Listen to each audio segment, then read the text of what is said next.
In today's video, I'm going to show you how to figure out your nail sizes for press-on nails.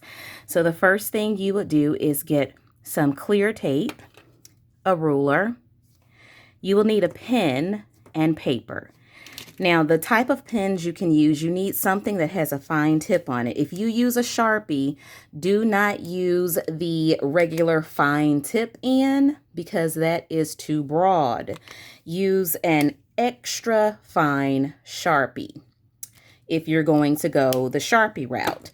If you're going to use any other type of permanent marker like this big marker, it has to be an ultra fine tip because the regular fine tips will give you an inaccurate measuring. Or you can use a regular pen. This is a like gel pen. This is a Tri-Plus fine liner pen. So any type of pen that can mark on tape, and you will need, of course, your paper. So today I am just going to use some regular ruled paper.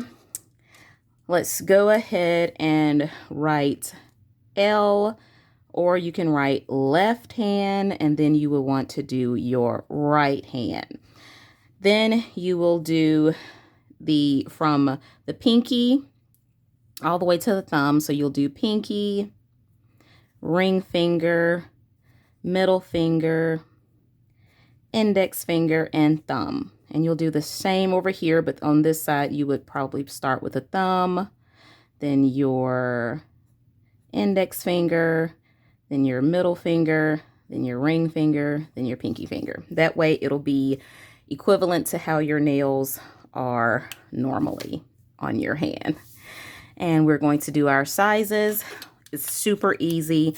All you do is take a piece of tape. Now, before you do this measuring process, make sure there is nothing on your nails. No other press-on nails, no type of acrylic, no false enhancements, no gel polish, because you want the most accurate size as possible. You want an accurate fitting. So just take off a piece of paper and let's start with the pinky finger. Put the tape on there. And the most important part is the widest part of the nail. Make sure you get into that nail bed very well. Those side walls, rather. So here we go. You just make a mark all the way up on both sides. And then once you take it off, it will look something like this. And you will want to measure the widest circumference or the widest area. That would be my widest area of my nail.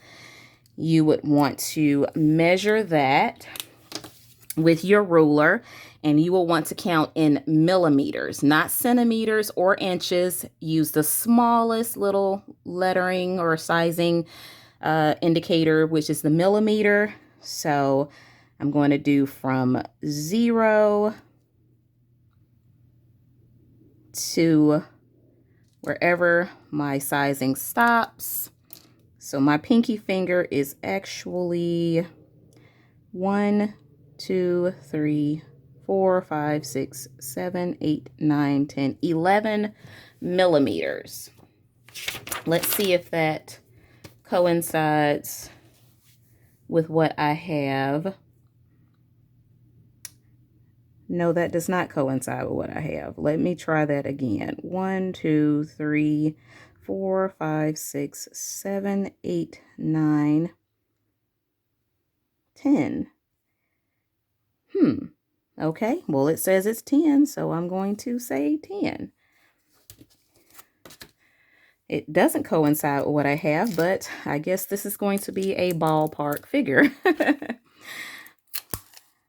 And you might want to do it a couple of times just to make sure you're doing it right. So inside, inside. And let's see how that looks. Now I'm going to do the widest part, which is up here. 1, 2, 3, 4, 5, 6, 7, 8, 9, 10, 11, 12, 13, 14 is my ring finger. Okay, that is kind of right. Okay, it is kind of coinciding with what I had before.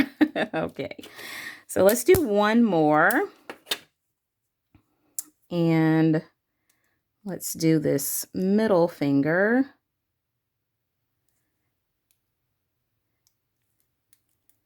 Okay.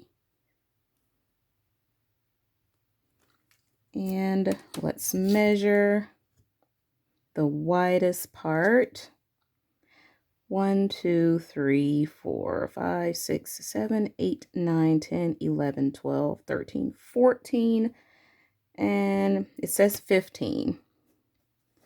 So that's 15 millimeters. So I will go and do all of my fingers, and then you can either email this or send it to whoever needs your finger sizes, or you can just keep these for future references, especially if you plan on wearing press-ons. So that's how you will size your nails.